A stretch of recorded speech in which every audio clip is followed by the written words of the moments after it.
да го предложи на таче ќурката или на тој совет, како се вика, до март што ќе треба да рече.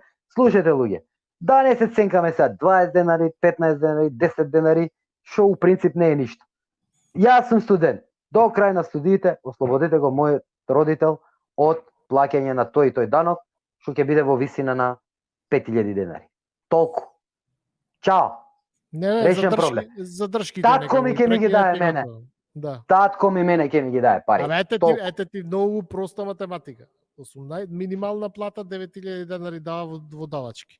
9000 денари да му дај. 9000, види, значи гледај, ако му ги простиш тие 9000, 9000 може да му ги дај сите на студенто, плюс онолку пари колку што и онака ќе му даваше. Разбираш? Да. Што значи само плюс е ова. Нема од никој друг не земаш, од никој не треба да го молиш, од нигде не треба да пренасочиш, од нигде во буџетот, буквално му викаш на човекот, еве ти дај му ги парите на детето. И готово. Или во факап ситуација, татко ти ги земал 9000 месецот и ги испил. И ти викаш, абе, државо, не ми стигна да виде. Види си со татко ти. Значи, не се меша више државата. Да, вече. Разбираш? Или пријави го и речи, не ми ги дава парите. Наместо да ги пие. Толку. Ама нека они сакат 20. Човек, нека му предложат. Не, нека му предложат вака. Јас сум студент. Придонесите на татко ми, кај мене на сметка нека идат. На моја трансакција. Разбираш? И готово. Така. Разбираш? Крај. Ето. Лесно се решава ако се сака. Законот се пишува, талентиран правник како Пасиев, најдобар у генерација, тој закон го пишува за 4 минути. Еве, ја ќе ви го напишем и законот.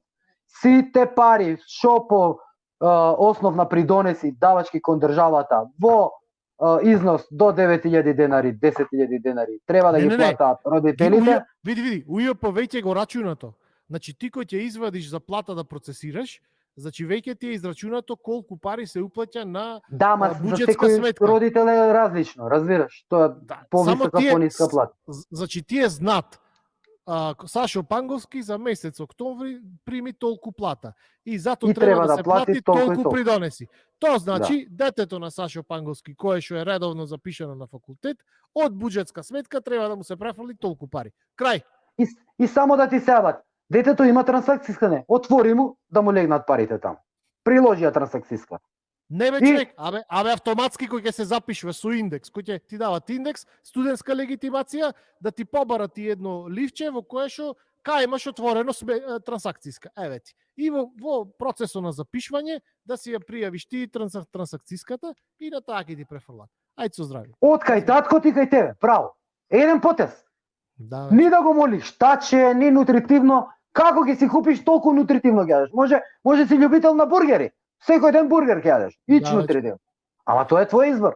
Може да си јак коцкар, ќе ги клаиш сите на речи го на спортска и од 9000 ќе ги направиш 20000. Разбираш, од кај знаеш? Ама со тоа обврската на државата кон тебе е решена. Понатака не ме интересира што. Ама зашто ќе се случи во тој случај? Нема студентски протести. Нема потреба студентски лидери поќе. Оти нема потреба никој да молјака. Разбираш, тоа е. Значи, левичарите никогаш не работат за да се екстрахират од процесот. Стално работат да се инсертират поќе во процесот. Тие да бидат Дајте поише лидери, па да седнеме во една комисија кај што ќе ги броиме калориите во оброкот до март. И во март ќе ви кажем. Да. Значи, стварно. Океј, од ова емисија има многу клипови што може да се клипнат и да се терат. Ајде Крило, работите. Кој сака да ни поможи во клипување на емисија и на такви работи што се со видео едитинг, нека се пријави на Facebook на нашата страница за да му дајме малце работа. Ајде, волонтерски. Ајде. Поздрав на сите. Поздрав на